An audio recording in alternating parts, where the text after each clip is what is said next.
Good morning students, online classes में आपका स्वागत है। क्लास 7 विषय हिंदी और चैप्टर हमारा तीसरा चल रहा था हिमालय की बेटियां। हमने इस चैप्टर को यहाँ तक पढ़ लिया था। इससे आगे हम पढ़ते हैं।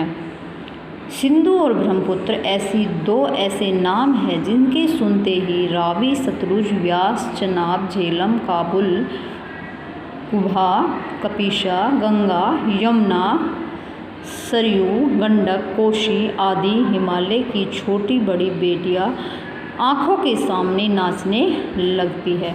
अर्थात जितने भी ये नाम बताएं ये सारे नदियों के नाम बताएं। किसके नाम है ये? रावी, सतलुज, व्यास, झेलम कौन है? नदियाँ।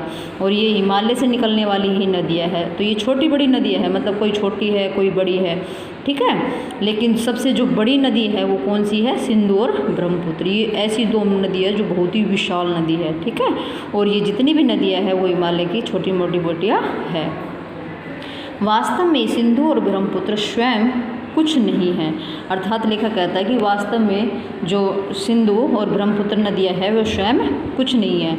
दयालु हिमालय के पिघले हुए दिल की एक एक बूंद न जाने कब से इकट्ठा होकर इन महानदों के रूप में समुद्र की ओर प्रभावित होती है।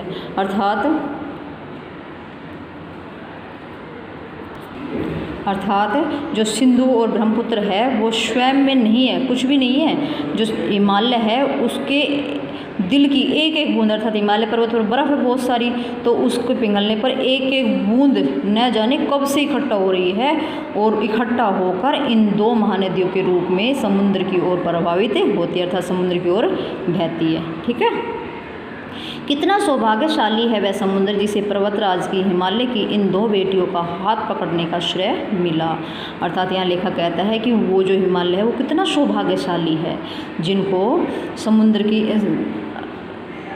अर्थात कितना सौभाग्यशाली वह समुद्र है जिनको हिमालय राज्य की दो बेटियाँ, कौन कौन सी बेटियाँ? सिंधु और ब्रह्मपुत्र, इन दोनों नदियों का हाथ पकड़ने का श्रेय मिला। अर्थात ये दोनों नदियाँ समुद्र में जाकर मिलती है तो ये उनमें प्रभावित हो जाती है, तो उनका हाथ पकड़ने का श्रेय उनको मिला, उन्हीं में जाके समुद्र में जाके मिल जाती है।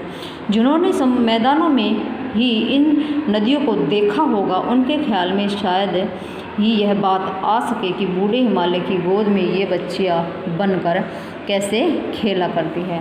अब यहाँ लेखक क्या कह रहा है कि जिन लोगों ने इन नदियों को समतल मैदान में देखा होगा, अर्थात हिमालय से गिरते हुए नहीं देखा, समतल मैदान में जब देखा होगा तो उनको पता नहीं ख्याल आया होगा या नहीं आया होगा कि जो बूढ़े हिमालय अर्थात जो बड़ा हिमालय है उनकी गोद में ये बच्चियाँ कैसे खेलती है। माँ बाप की गोद में नंग धड़ंग होकर खेलने वाली इन बालिकाओं का रूप पहाड़ी आदमियों के लिए आकर्षक भले ही न हो।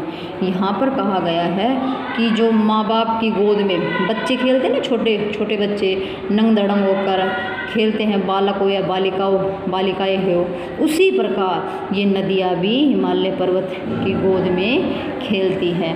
तो ये यह आकर्षक भले न हो, अर्थात जो पहाड़ी आदमी हैं उनके लिए आकर्षक नहीं हो, पर लेखक को बहुत ही अच्छा लगता है। लेकिन मुझे तो ऐसा लुभावना प्रतीत हो रहा है, वही बात है ना, जो लेखक है वो कह रहा है कि मुझे बहुत अच्छा लगता है कि हिमालय को ससुर और समुद्र को दामाद कहने में मैं कुछ भी झिझक नहीं होती। यहाँ लेखक कहता है कि मैं हिमालय को तो ससुर बताऊंगा और समुद्र को उसका दामाद बताऊंगा, और समुद्र के साथ इन दो नदियों का विवाह हुआ है तो इसलिए समुद्र उनके पति हो गए और हिमालय समुद्र के ससुर हो गए, ठीक है। उपयुक्त गद्यांश का शीर्षक क्या है? तो उपयुक्त गद्यांश का शीर्षक क्या है? हिमालय की बेटियाँ। हिमालय से निकली नदियों की तुलना लेखक ने किस प्रकार की है? तो लेखक ने बालक जो मतलब माँ बाप के गोद में छोटे बच्चे खेलते हैं, बालक बालिकाएँ, उसी प्रकार हिमालय की गोद में जो नदियाँ खेलती है, अर्थात हिमालय को पिता और जो उससे निकलने वाली नदियाँ उनको बेटियों के रूप में इनकी तुलना की है।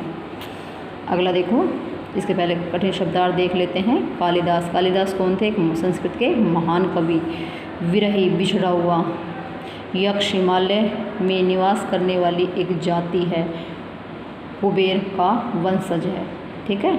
मेघदूत बादल रूपी है, संदेशवाहक, प्रतिदान बदले में दिया गया, प्रेयसी, प्रेमिका, सचेतन, जीता जागता या सजीव, दरअसल वास्तव में, ठीक है, देखो पढ़ते हैं। कालिदास के विरही यक्ष ने अपने मेघदूत से कहा था, वेत्रवती नदी को प्रेम का प्रतिपादन देते जाना, तुम्हारी वह प्रेयसी तुम्हें पाकर अवश्य ही प्रसन्न होगी। ये महान संस्कृत के कवि है कालिदास। इन्होंने एक मेघदूत ग्रंथ लिखा था और उस ग्रंथ के जो नायक थे, अर्थात जो जैसे एक्टर होते हैं, नायक होते हैं, वो कौन थे? यक्ष थे। जो यक्ष है वो अपनी प्रेमिका से बिछुड़ चुके थे, ठीक है। तो वो मेघदूत अर्थात बादलों को संदेश वाहक के रूप में अपनी जो प्रेमिका है उनको संदेश देता था, ठीक है। अर्थात वो बिल्कुल अपनी प्रेमिका से अलग रह रहा है, तो जो भी उसके संदेश थे वो बादलों के रूप में, बादलों के द्वारा अपनी प्रेमिका तक पहुंचाता था। तो इसमें ये बताया गया है कि यक्ष ने मेघदूत से कहा था, यक्ष ने मेघदूत अपना अर्थात संदेश वाहक था, उससे कहा था, क्या कहा था कि बेतवा नदी को प्रेम का प्रतिपादित जाना, जो बेतवा नदी है वो प्रेम का प्रतिपादक है, उसको देते जाना, तुम्हारी वह प्रेयसी तुम्हें पाकर अवश्य ही प्रसन्न होगी। अर्थात जो प्रेमिका है अपने प्रेमी को पाकर अवश्य ही प्रसन्न होगी। यह बात इन चंचल नदियों को देखकर मुझे अचानक याद आ गई। अब लेखक ये कह रहा है कि मुझे वो बात थी ना जो कालिदास वाली, जो मेघदूत ग्रंथ में जो लिखा था, वो इन नदियों को देखकर मुझे अचानक याद आ गई। सोचा कि शायद उस महाकवि को भी नदियों का सचेत रूप पसंद आया होगा। अर्थात लेखक यहाँ का क्या कह रहा है कि जैसे मुझे अच्छा लगता है नदियों का रूप, इसी प्रकार उन नदियों का जो अच्छा रूप है वो कालिदास को भी पसंद आया था। दरअसल जो भी कोई नदियों को पहाड़, घाटियों और समतल आंगनों के मैदान से जुदा जुदा शक्लों में भी देखेगा, वही इसी नतीजे पर पहुँचेगा। अर्थात यहाँ पर लेखक क्या कह रहा है कि नदियों को घाटियों से निकलते हुए, पहाड़ से निकलते हुए या समतल आंगनों से निकलते हुए या मैदानों में बहते हुए देखेगा तो उसको ऐसा ही लगेगा कि ये नदियाँ पता नहीं किससे जुदा हो रही हो, वह इसी नतीजे पर पहुँचेगा। अर्थात उसका विचार यहाँ पर ही आकर टिकेगा, ठीक है। यक्ष कौन थे? यक्ष मैंने बताया कि मेघदूत एक ग्रंथ है, उसके नायक थे। कौन थे? नायक। लेखक को कालिदास के विरही यक्ष की अचानक याद कब आ गई? जब उन्होंने नदियों को देखा तो उनको कालिदास और विरही यक्ष की याद आ गई, ठीक है। आज के लिए इतना ही, इससे आगे हम नेक्स्ट क्लास में पढ़ेंगे। Thank you.